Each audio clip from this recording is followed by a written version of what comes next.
ভেতরে কি হচ্ছে? আমরা মাল গুছাই। শব্দ না করে গোছানো যায় না? চল।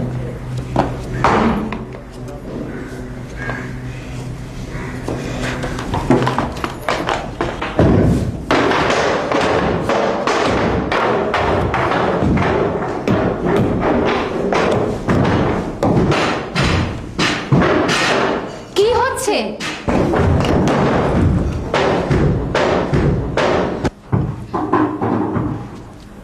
কি হচ্ছে? কি উপরে বসছিল। কি ব্রেক মারছিলাম।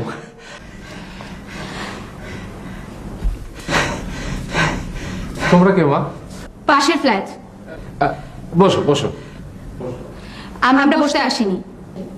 আপনারা কি একসঙ্গে বলছেন নাকি আমি কানে বেশি শুনছি? হ্যাঁ, একজন করে বলুন। প্রথমে আপনি বলুন। এটা ভদ্রলোকের পাড়া। এবার আপনি। এখানে শব্দ করবেন না। এবার আপনি। আসি।